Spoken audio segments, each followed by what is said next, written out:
Politique après 72 heures où l'attention s'est concentrée sur les bureaux du Premier ministre. Les regards se tournent à présent sur ceux du chef de l'État à l'Élysée. Emmanuel Macron a de nouveau les cartes en main après que le Premier ministre démissionnaire Sébastien Lecornu a consulté les formations politiques. Ses conclusions, c'est que la perspective d'une dissolution s'éloigne.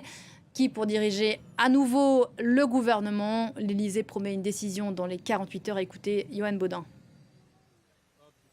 Il est beaucoup question de chemin et ce chemin doit être tracé ici derrière les murs de l'Élysée par le président de la République Emmanuel Macron qui doit désigner une équipe gouvernementale sur proposition d'un Premier ministre chargé donc d'ouvrir cette voie. Pas de dissolution ni de démission du chef de l'État pour garantir la stabilité institutionnelle, économique et politique, mais un chemin peut-être semé d'embûches avec notamment la tâche de surmonter l'obstacle de la réforme des retraites. Alors première hypothèse pour un Premier ministre, prolonger Sébastien Lecornu, le Premier ministre démissionnaire, qui se voit comme un moine soldat qui a accompli sa mission, mais il ne court pas après le job. Selon ses mots, cette option a été balayée par la gauche qui refuse qu'un Premier ministre issu du camp présidentiel soit désigné. Par contre, certains d'entre eux ne seraient pas contre qu'il soit prolongé aux armées, tout comme Jean-Noël Barrot, en charge de la diplomatie, une façon pour l'Élysée de conserver sa garde rapprochée sur ses prérogatives présidentielles.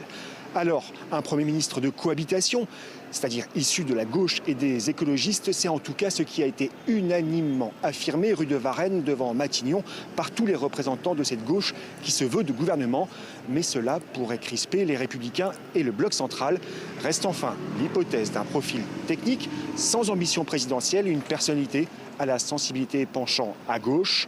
L'option n'a pas été fermée pour certains socialistes et écologistes. Et enfin, dernière question, quand ce nom va-t-il sortir pour ouvrir ce chemin si difficile mais possible, sous moins de 38 heures désormais, a garanti l'Élysée.